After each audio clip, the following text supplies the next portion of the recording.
pagbabalik mula sa Ehipto. Pagkamatay ni Herodes, isang anghel ng Panginoon ang napakita sa panaginip kay Jose sa Ehipto. Magbangon ka, ang sabi sa kanya, iuwi mo na sa Israel ang mag-ina, sapagkat patay na ang nagtangka sa buhay ng bata. Nagbangon siya at iniuwi nga sa Israel ang mag-ina.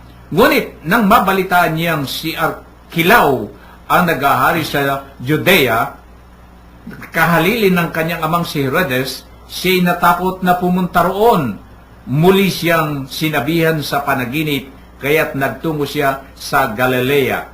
Sa Nazaret sila nanirahan upang matupad ang sinabi ng mga propeta, siya'y tatawaging Nazareno. So yun, Kuya Joe, Kuya Bert, doon ho nagkaroon ng lundo. Noong siya'y, nung mawala na itong si Herodes, iyon naman kanyang nabalitaan niyang si Archelaus, maghahari sa Judea, hindi pa rin doon nagpunta itong pamilya, at sa halip ay doon sa Nazaret. Itong Nazaret, dito nagsimula yung Nazareno. Kaya meron tayo, Kuya Bert, yung tinatawag natin Nazareno, di ba? Yung Nazareno, Kuya Joe. Yung Nazareno na maliit pang sangguli, yung Nazareno.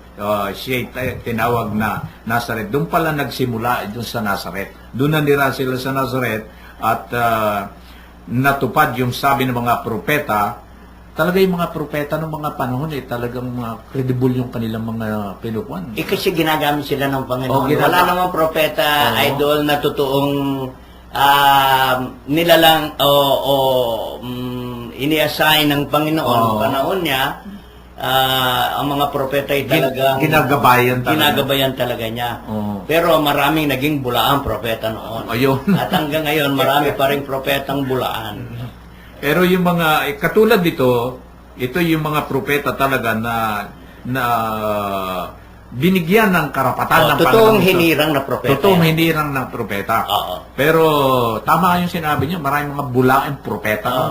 At ngayon, marami pa rin? Marami pa rin.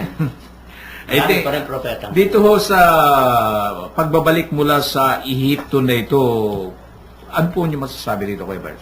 Alam mo, Kuya Min, katulad nga nung sabi mo, ito rin kasing Nazaret na to ay napuntahan namin.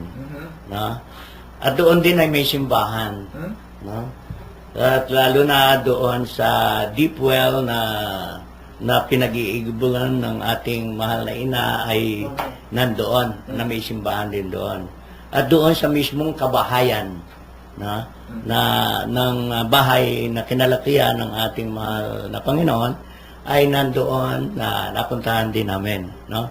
Pero, ang makikita mo doon, yung mga ginamit na pag-aanluwagi na ni St. Joseph. No? Mayroon pang nandoon doon sa Nazaret. Pero Kuya Min, kung titingnan mo rito, yung sinasabing tatawagin Nazareno, alam mo, napakaswerte natin dahil yung Nazarenong Santo Nazareno, Apong Santong Nazareno, nasa Quiapo. No? Ito'y biblical hindi gawa-gawa ng Katoliko. Tinawag siyang Nazareno. Pero kung minsan makikita mo rito ay bakit negro siya? Bakit siya negro? Bakit siya maitim? No? Alam mo, maraming palapalagay nung panahon na isang beses na tinasabi nga nila, nasunog ito Nasunog ang Quiapo. No, at pagkatapos nun, itong cross na ito, yung imahe na yon ay hindi nasunog, pero nangitim lang. No? Kaya yun ang original. Kaya siya nangitim. Pero bakit nga ganon? Dahil sa ngayon, Kuya Min, maraming mga inosente. Marami tayong mga kapatid na negro Siguro, lalo na sa bandang Western na yan, sa Europe na yan, o sa Africa na yan, halos karamihan dyan, mas maraming negro No? At halos karamihan sa mga negro ay alipin no? Pero kung makikita mo, sabi nga, hinubad ng Panginoon ang kanyang pagkadiyos at namuhay na parang alipin eh. Na? So dito natin makikita na ang anyo ng Panginoon ay bilang alipin. No?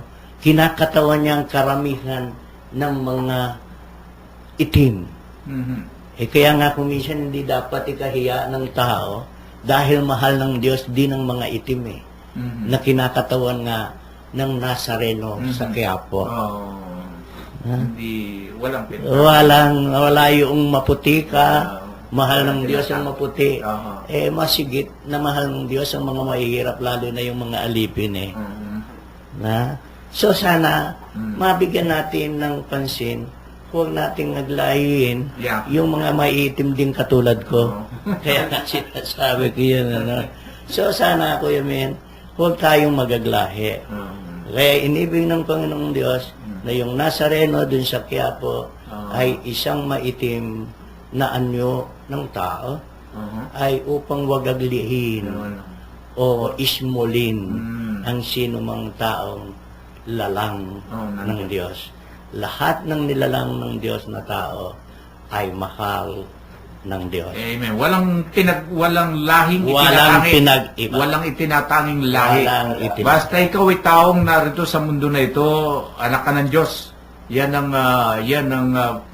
yung kung ikaw man anong nasyon ka man, basta tao ka, kinakailangan meron kang pagmamahal sa kapwa mo. Pero mayroong isang maganda rito, Kuya Men, na yung mga masasama kung minsan sinasabi nila masamang damo, matagal mamatay. Pero si Herodes kagad namatay no?